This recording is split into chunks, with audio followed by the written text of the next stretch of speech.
ঠাকুরমা ও স্বামীজির চরণে প্রণাম জানিয়ে শ্রী শ্রী রামকৃষ্ণ কথামৃত থেকে কিছু অংশ পাঠ করছি।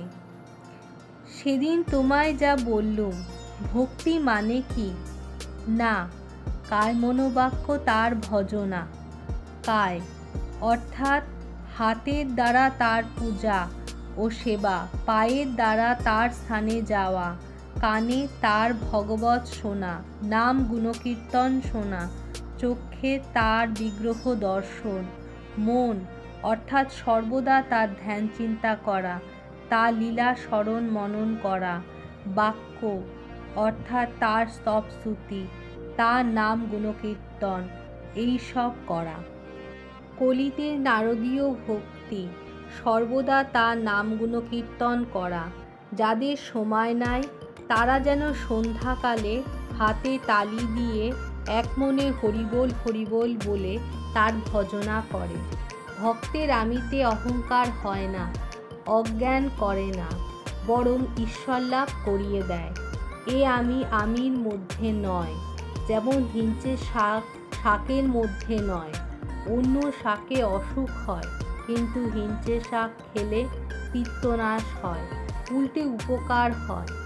মিছরি মিষ্টির মধ্যে নয়, অন্য মিষ্টি খেলে অপকার হয়, মিছরি খেলে অম্বল নাশ হয়। নিষ্ঠার পর ভক্তি, ভক্তি পাকলে ভাব হয়, ভাব ঘনীভূত হলে মহাভাব হয়, সর্বশেষে প্রেম।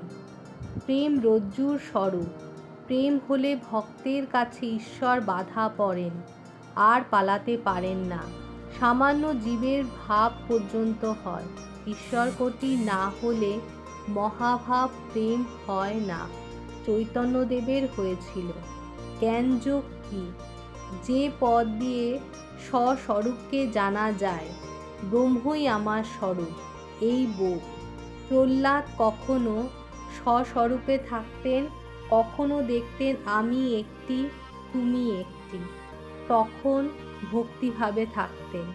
হনুমান বলেছিলেন, রাম, কখনো দেখি তুমি পূর্ণ, আমি অংশ, কখনো দেখি তুমি প্রভু, আমি দাস। আর রাম, যখন তত্ত্বজ্ঞান হয় তখন দেখি তুমিই আমি, আমিই তুমি।